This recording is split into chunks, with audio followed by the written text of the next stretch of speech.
Bonjour, je suis Marine Prodon, journaliste pour le journal La Semaine. Merci de nous avoir rejoints sur l'espace interview. Dans un premier temps, est-ce que vous pouvez vous présenter ?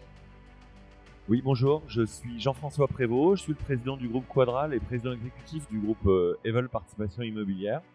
On est un groupe de services immobiliers qui faisons à la fois de la gestion immobilière. On gère à peu près 55 000 logements répartis entre beaucoup la Lorraine, beaucoup la région Rhône-Alpes, un petit peu les autres régions, notamment évidemment l'Île-de-France. On fait également beaucoup de transactions immobilières, on fait à peu près 2500 ventes de logements chaque année. On a une société d'évaluation immobilière, donc, dont l'objet est de fixer la valeur d'un bien immobilier pour des institutionnels ou des banques. Également de la promotion immobilière en Île-de-France, de l'assistance à maîtrise d'ouvrage, enfin on fait pas mal de choses. Voilà, et on est 350 personnes réparties sur le territoire. Et le siège est à Metz. Donc, vous avez une vision d'ensemble du marché de l'immobilier. Quelle est votre appréciation par rapport à ce marché, par rapport à la tendance actuelle et également les perspectives à court ou moyen terme ? Alors le marché immobilier, c'est très vaste. On est, je distinguerais vraiment le résidentiel, le non résidentiel. Sur le résidentiel, sur l'habitation, on est sur un plateau haut, c'est-à-dire que grosso modo tout va bien, tout se vend très vite, tout se vend plutôt à un bon prix, et donc on est dans une espèce d'illusion que tout ça c'est beau pour longtemps. J'y crois pas du tout, et on y reviendra peut-être sur les perspectives. Je pense qu'on est sur un plateau haut et qu'il y a des signes avant-coureurs d'une légère dégradation ou d'une stagnation en tout cas qui s'amorce.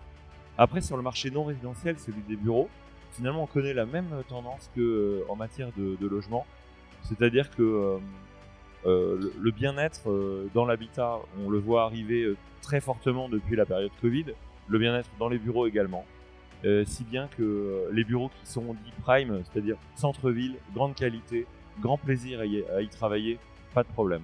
Au contraire, la demande est encore plus forte qu'avant. Par contre, si je suis à l'extérieur de la ville, que les transports sont pénibles, que je suis dans un bureau un peu ennuyeux dans lequel il n'y a pas de service, il n'y a pas de brasserie, il n'y a pas d'endroit où je peux me détendre, etc. Et ben, ces bureaux-là, je leur donne pas beaucoup de chances de succès pour l'avenir. Et puis alors, le troisième et dernier point du marché immobilier, parce que ça c'est vraiment important en ce moment, c'est la logistique. Alors il se trouve qu'on n'en fait pas du tout chez Quadral, mais ça c'est un marché qui, avec le e-commerce qui se développe, pour le coup est en conséquence directe positive sur tout ce qui s'est passé depuis 2 ans. Et donc le marché de la logistique, hélas, on travaille pas dessus, mais c'est vraiment le marché qui se porte le mieux actuellement, je crois.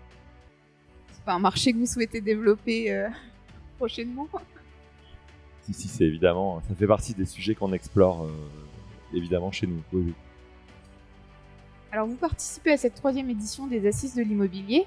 Qu'est-ce que vous en attendez et quelles sont vos premières impressions par rapport à ce qui s'est passé ce matin ? Déjà, les premières impressions, c'est une impression de volume, parce que réunir 700 personnes dans cette période actuelle, c'est déjà un exploit. Donc je félicite tout particulièrement notre ami Cédric Lavaux qui préside la chambre FNAIM de Moselle, qui est vraiment brillant pour réussir à faire ce type d'événement. L'autre point, c'est que c'est un événement qui est ouvert exclusivement aux professionnels de l'immobilier. Et je crois qu'il y a beaucoup de réformes qui sont actuellement en cours sur le résidentiel, sur le non-résidentiel autour aussi, mais sur le résidentiel notamment, avec l'arrivée d'un nouveau dispositif fiscal, sur la réglementation énergétique 2020 qui arrive en 2022. Il y a beaucoup de choses comme ça qui font que c'est important de refaire le point sur l'actualité, sur nos marchés, pour être bien positionné, parce qu'on est un peu comme des juristes, les agents immobiliers notamment. On est toujours obligé de se tenir au courant de l'actualité, de la dernière actualité, sinon on décroche. Et donc, cette journée-là, elle sert déjà à pas décrocher. Et puis, c'est l'objectif officiel, et l'objectif officieux, c'est quand même, on est quand même très content de se retrouver alors entre Lorrains, beaucoup de Lorrains, mais pas que, parce que il y a un certain nombre de patrons de réseaux de franchises immobilières qui sont présents ici, qui nous apportent leur expertise dans un certain nombre de tables rondes, et c'est assez précieux, je trouve. Je vous remercie d'avoir accepté de répondre à quelques questions.